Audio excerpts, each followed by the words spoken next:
Good morning, everyone. So let's take the word first before our prayer.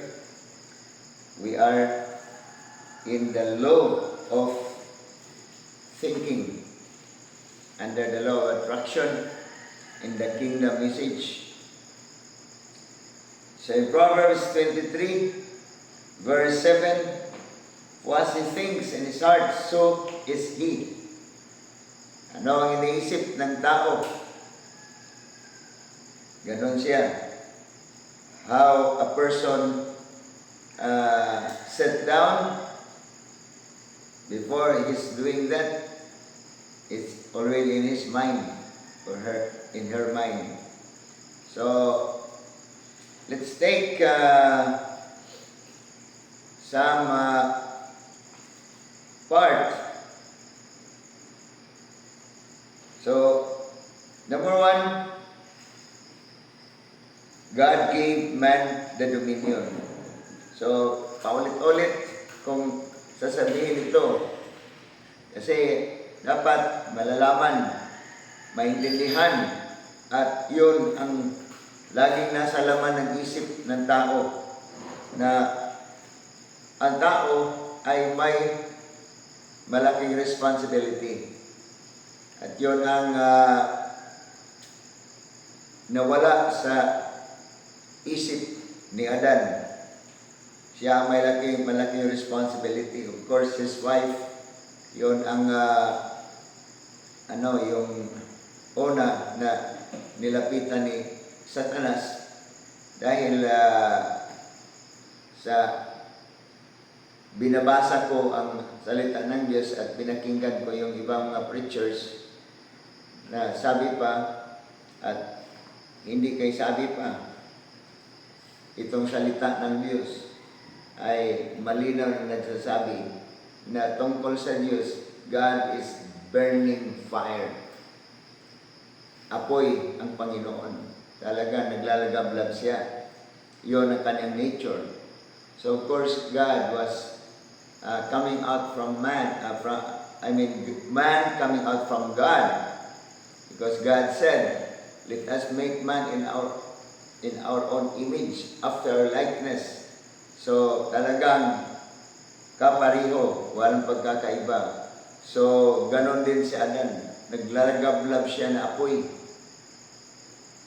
Kaya hindi kayang lalapitan ni Satanas si Adan. Hindi kaya niya na aakitin. So that's why the less fire si Eve. Hindi malakas ang apoy ni iba. So yon ang nilalapitan ni Satanas. Kaya si Eve, siya ang unang nagkasala. Pero ang responsibility, wala kay Eve. Yung accountability, wala kay Eve. Yung si Eve, kumain, wala pang nangyayari na sumpa. But, as soon as Adam ate the fruit, yun, nangyayari na. Talagang nasumpa sila. Kitang-kita na nila kanila mga sarili na hubot-hubad. So, kaya yun ang nangyayari. So, being given the dominion, man has the responsibility. Yun talagang dapat kailangan hindi makalimutan ng tao. Dapat yun talaga ang nasa kaniyang isipan. Lagi niyang matatandaan. Hindi dapat niyang makakalimutan. So, sa ating lesson na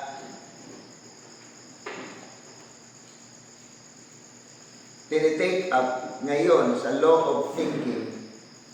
So sinasabi na we live in the universe ruled by a God who is not capricious. God is not erratic, inconsistent, or arbitrary. So here, when God released His power and gave it to man, when God has created the universe and He has an extension, the earth, hindi ang Panginoon ang nagro-roll sa mundo. God ruled the heavens, the universe. But when it comes to earth, earth is the extension of God's kingdom. And God has no more time to roll on the earth. That's why He has already in His mind na mayroong isang nilalang, na isang nature, a human being na magro-roll dito. Yon si Adan. Yon ang tao dapat. At very sad dahil ang tao, yung pinawalang bisa sa kanya, hindi niya iniisip. Walang value sa tao yung dominion na ibinigay ng Diyos sa kanya. Kaya doon nagsisimula na lahat ng tao sa mundo, sinabi sa Romans chapter 5, verse 12, dahil isang tao sa kasalanan niya, ang pangkalahatan nagkasala. No one is righteous, no, not one. All have sinned. All have committed a treason against God. Kaya, ganon tayo. But praise the Lord, na sinasabi ko na sa nakaraan, na nakita, nasilip ko dito sa Bible, naintindihan ko na hindi kaya ng Diyos na ibaliwala, na basta na lang kalimutan niya ang dominion na nandoon kay Satanas. Never na never. At pangalawa, yung tao na nanggagaling sa kanya. Ang Genesis, although nagsasabi na God seemed to regret na ginawa niya ang tao, pero wala pa rin siyang magagawa. He has to redeem mankind. And thank God for that. Kasi tayo na abutan, tayo kahit nagsasabi ang Bible na we are enemies of God. At biruin mo naman, aywan ko kayo nga makapanood nito, watch. Pero tayo na nandito, aywan ko kung sino sa inyo ang hindi bulastog. Hallelujah. Kung ilulok back natin ang ating buhay, kahit mga babae, naglalasing, umiinom, nagsisigarilyo, mga tarantada din. Kasi ang lalaki, tarantado. But praise God, ang Panginoon, labis ang kanyang pagmamahal sa ating mga tao. Kaya, yun ang kailangan nating hindi natin makakalimutan. So this time, this is just an opportunity na ibinigay ng Diyos sa ating lahat. Kaya, let's take the chance, the opportunity. Huwag na tayo magbulastog. Hallelujah! Isipin na natin na maigi na ito na pagkakataon. Praise the Lord! Napakaganda na pagkakataon na ibinigay ng Diyos sa ating lahat. Kaya sinabi dito each of us being changed into each of us is being changed into whatever image we are holding in mind. So, bawat isa sa atin nababago. Kaya, hindi ako aalis dito. Kahit anong mga ng messages, lagi kong isisingit dito na napaka-importante.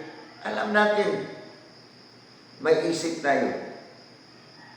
Kasi karamihan ngayon, parang walang isip. Aywan ko ba?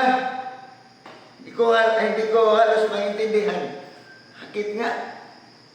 Bakit mayroong mga masasama? Bakit? Yung mga pupunta sa church, nag-una sa mga pastors. Bakit? Kahapon, may meeting kami sa mga pastors na member sa Sulima. Doon, kanya-kanya, tawanan, at iba pa, at yung mga masasabi, nababanggit, ang iba mga pastors, yung isang pastor sa iba niya, aamin talaga siya na kasi pag nandiyan ang presensya ko, talagang para bang ang atmosphere, nandito na naman si bawal masuko. At amin yung isang pastor doon na sabi niya, talaga nasuko ako. Suko talaga. At yun ang sinasabi ko sa nagaraan na iwasan sana natin kasi ma-branded tayo diyan. Yun ang ating brand. Makilala tayo. Sa sapatos, Nike, Adidas, or Nike. Ano ba yun ng mga sikat? May mga bago ng brand. Depende kasi yun sa presentation, sa commercial, pag-advertise. Ngayon, mga sapatos, 10,000 plus, 20,000 plus, mga mamahaling, branded yan. Tayo din tao, may brand din tayo. Tayo din nagpapakilala Hallelujah! Tayo din nagpapakilala sa ating mga sarili. Yung ayos natin, pag ikaw ay tahimik, ikaw ay nandiyan ka lang sa tabi, mag-branded ka yan. Hallelujah! Itong isa, sabaan. Itong isa, ganito, yan ang brand. Tayo ang gumagawa nating brand. Hallelujah. Matotoo, Pastor Ronali kagabi, doon sa Papua New Guinea. At totoo naman talaga yan na yung nagkasakit. At ang totoo yan, yung sila na una, pagpasok nila sa Papua New Guinea, doon kagad, pinainom sila ng yung tablet na pang ano ba yun, yung para bang iinumin para ma-immune ka doon, i-immunize ka. And then nagkasakit siya doon. At sabi pa, pag nandiyan na yan sa'yo, babalik-balikan ka. After 10 years. Pero ilang years na ba? Pero nagkasama na ako doon, never kami nakainom. Never ako uminom doon. Nilalagnat din ako doon. Pero alam mo, trangkaso lang. Ang iba doon sabi, may may malaria na yun si Pastor Nono.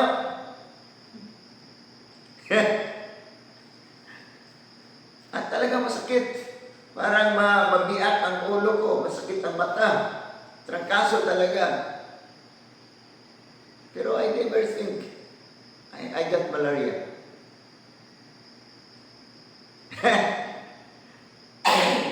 Kaya, yun, gumagawa ako ng aking brand. Yung mga tao, nagsasabi, sila na rin na magsasabi, malakas ang pananampalataya yan. Pero, alam kong hindi. nagsisikap na nga ako eh.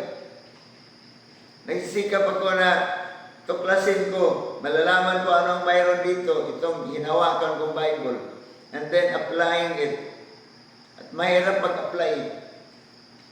Kaya, nag-aani din ako sa mga outcome, consequences. Kasi bawat disobedience natin na pinakita sa Bible na ito, tatanggap tayo ng consequence. Pero kung nag-o-obey tayo sa Bible na ito, tatanggap din tayo ng reward. Magaganda. So, nababago tayo, sabi pa dito, sa ating iniisip. Whether you like it or not, or you believe me or not, you are as what you think you are. Ganon ka talaga. Ayon sa iniisip mo. Ngayon, nag-iisip ka. Maya-maya. At ang Satanas, talagang napaka-clever dito. Expert. Isang kagat mo sa pag-iisip. Kaya ngayon, very clear na, huwag ka nang malain. Sa oras malain ka, kaagad yan. Ang mga demonyo, bit-bit nila, ang dami. Dami nilang bit-bit yan. I-deliver sa'yo. At doon, kagad, basta kagagatin mo yan, nalain ka. You feel bad. Yan ang agad. Marami na. Delivery sa pag-isip yan. Hanggang umabot ka na. Ayaw ko na. Sa kapuslanan. Ayaw kapuslanan. Ministry sa iba. Ako nga ni.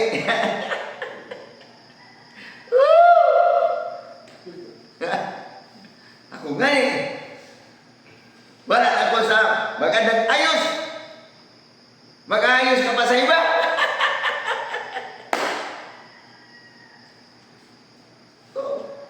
That's how. Kaya, bawal may kipagtalo. Kaya, napakasimple, just remain quiet. Huwag ka na magsasalita. At may mga tao din na hindi nila alam. Yun ang sila magsisimula ng sagutan. Kasi yung iba, hindi pa na-transform sa isip nila. Kailangan na ididiin ano ang mayroon.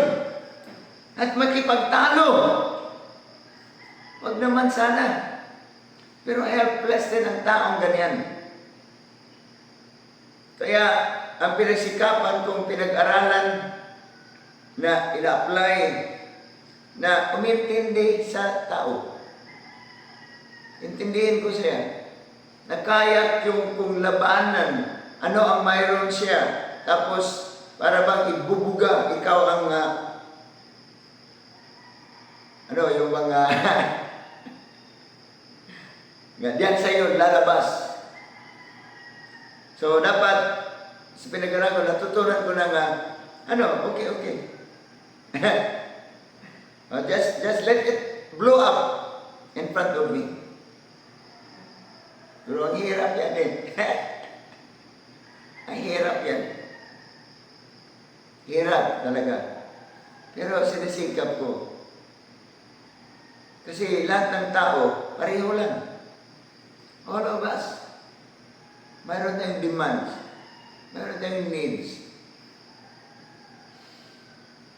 So, ang kailangan ng tao na mayroong kumintindi sa kanya. Nga, hayaan lang siya. Pero ang hirap yan eh. Yung mga aggressive na mayroon sa isip niya, ganyan. Hahanapin agad. Kung hindi ka train na humarap ng ganyan, relax lang. Magsisimula diyan sagutan. Nakakainis din eh. Yun ang totoo. Kaya ang kailangan natin dito niya, yung pasensya. Paghintay. Kalma lang. Pero, it takes mind, thinking. Ang karamihan, hindi makapaghintay. So,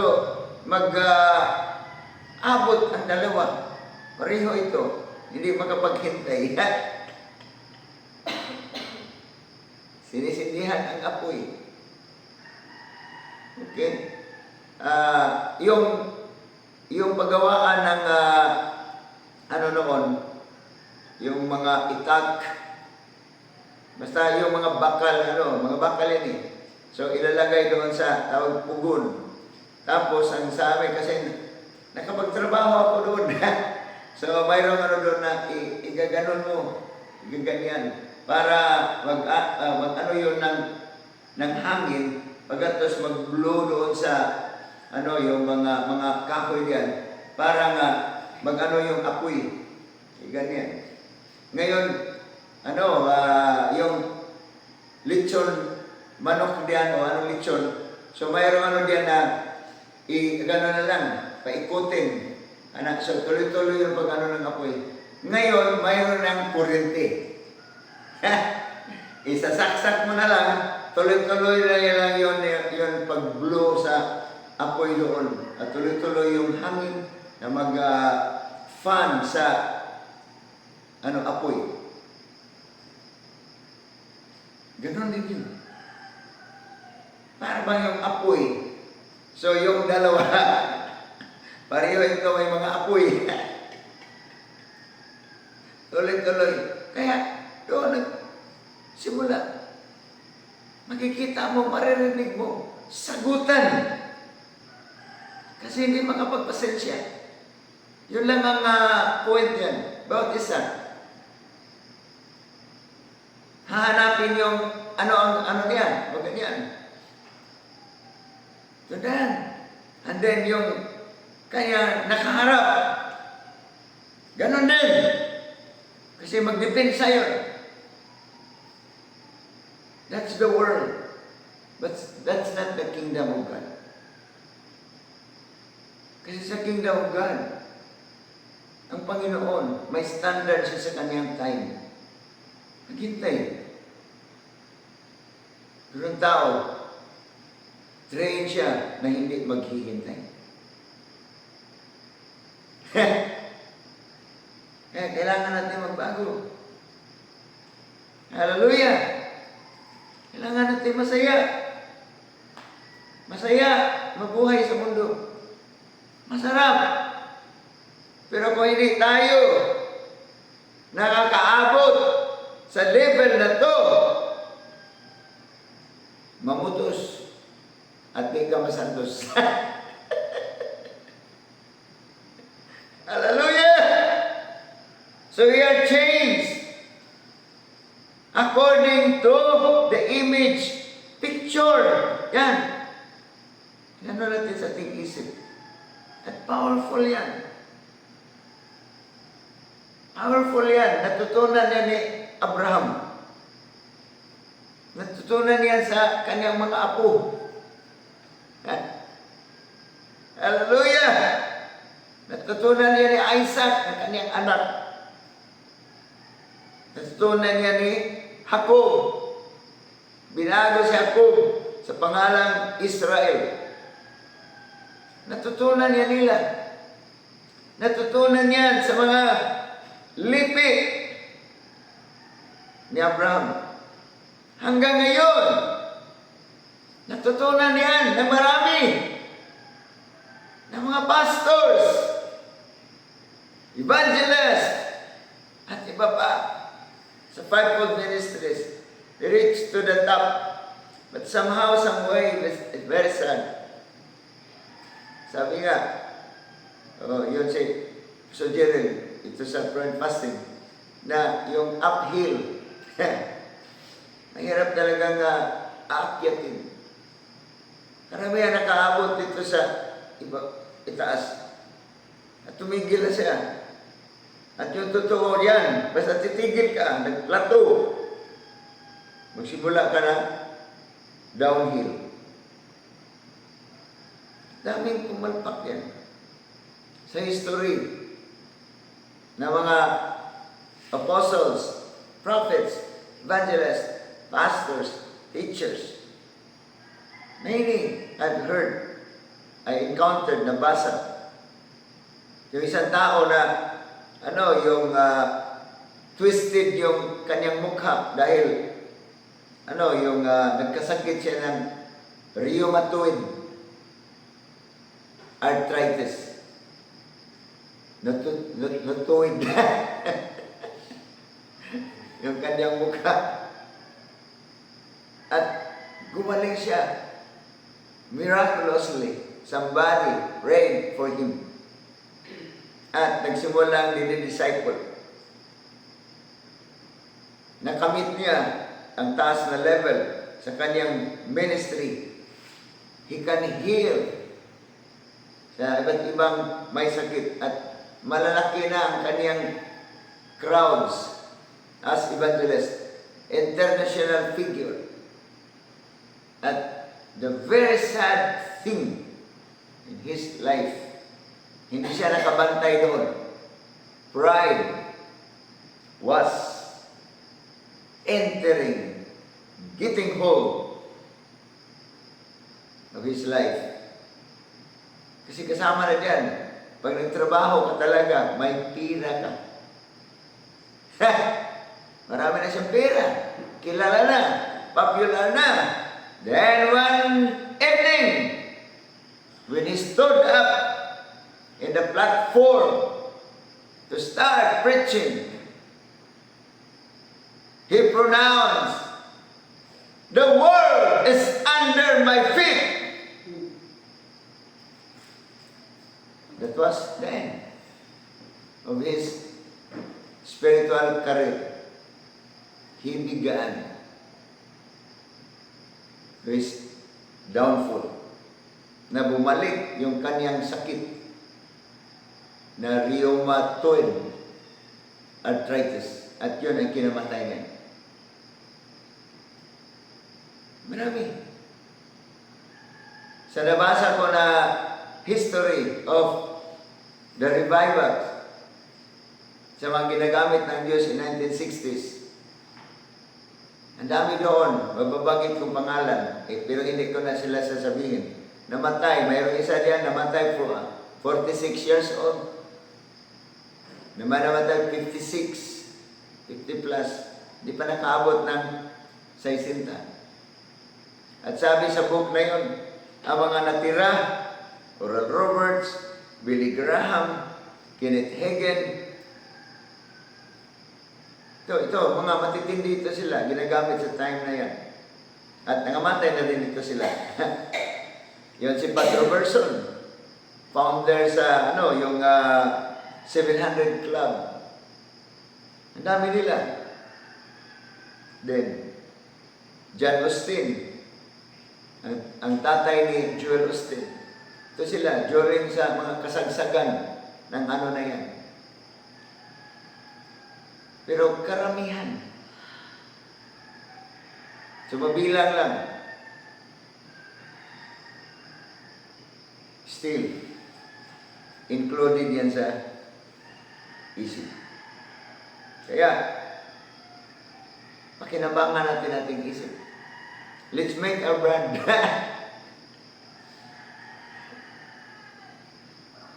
Sana magmi-minister ito sa atin. Yung hindi makapag-ipigil. You're making your brand.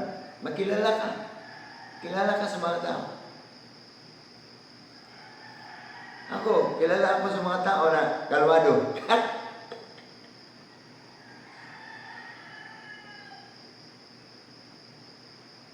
Ang iba kilala, mag-ingat ka yan. Naku! Lagot kayo yan. Hello!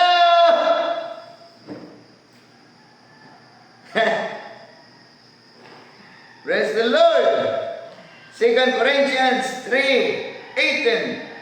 All of us, as with unveiled face, Because we continue to behold in the Word of God, as in a mirror, the glory of the Lord, are constantly being transfigured into His very own image, amplified version. Yung patuloy tayo na tumitingin, nagbabasa, nagbulay-bulay sa salita na ito, we are looking at a mirror and we are seeing ourselves. Pag humarap ka sa yung bang salamin, kung ikaw ang humarap yan, alang-alang naman, ibang tao makikita mo. Hello!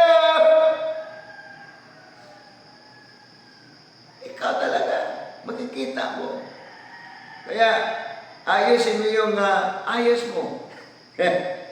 Ang buhok ko, kailangan pinaganon. Hallelujah! Kagabi, bagnos-bagnos sa si Joy diri sa panit sa saging.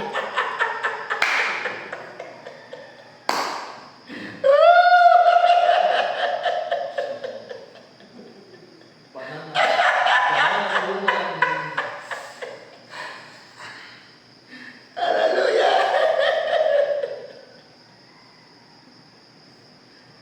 Bakit nagbagnos-bagnos? Kasi sa sarili gusto niya na makinis. So, nag-ayos sa ating sarili.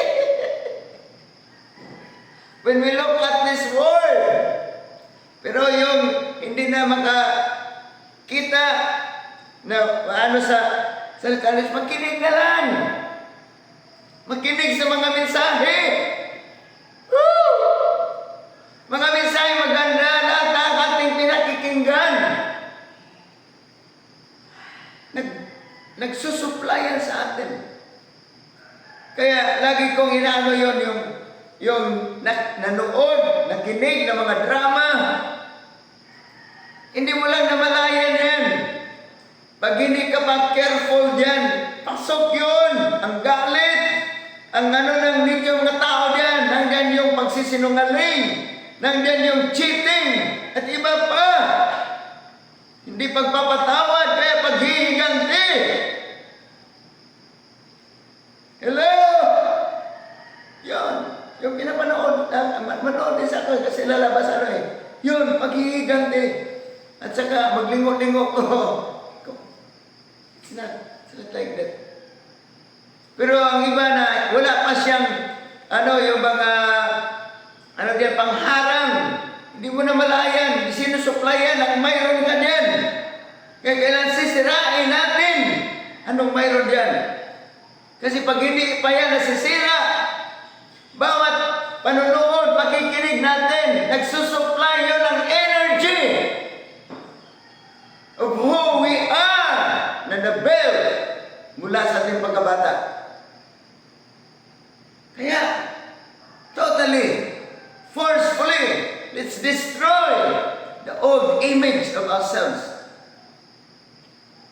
At yun din ang umaharang kakulangan ng pera.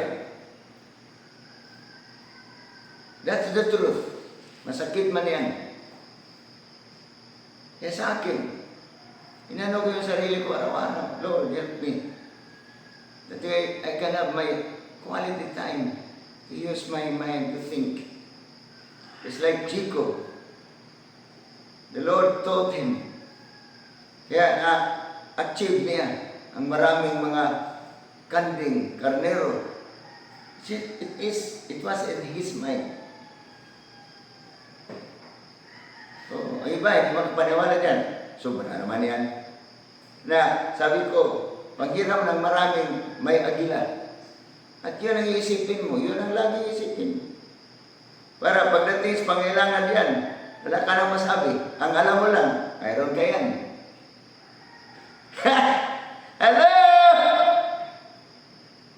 We are changed. We are transformed. Kung ano ang nasa isip natin. Dalawa ang isip, subconscious and conscious mind. Hallelujah.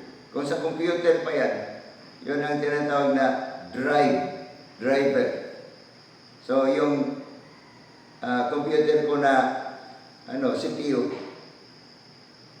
yun, nasira. Kaya yung gabi na yan, nakabayad ako ng 1,200, di ba hangyo rin ko. Pero bago ng kaniyang driver, maliit lang yun. Dinala niya yung luma. Kasi sabi na, i-recover natin. Pero sira na talaga. So nawala na. Okay? So, ang mayroon ako diyan is ang bago. At yun na, pagbukas ko pag-on ko sa aking computer, automatic. Yung una doon, mayroon pang password yun. Ngayon, hindi ko na pinalalagyan ng password. Automatic na siyang magbubukas. Yan na makikita na anong mayroon yan. Ganun din yan sa atin. Yung driver yan, nandyan pa. Kaya, nagtataka ka bakit? Kasi yan, lalabas yan. Lalabas. Kaya babaguhin natin. Amen! Kung mangyari yan, we will enjoy. No lack, no shortage, no sickness, no diseases. Nag-usap kami ni Brad Manuel kagabi. Sabi pa niya na media lang sana daw. Pero nakain doon sa kay ang cup. At sabi ni Sir Libet na yung kanilang rice, wala na silang ginansya doon. So pag kaniman doon, ang dami man pala. Hanggang doon, kain pa.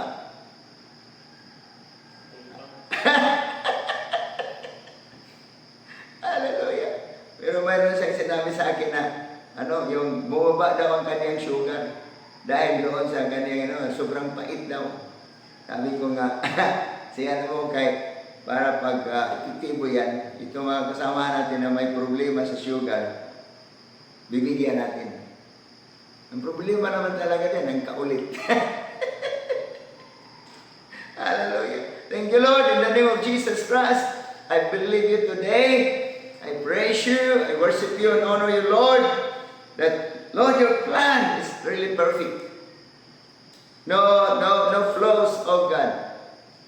Yes, no problem, oh God. But because of the disobedience of man, here we are, Lord. We are really struggling.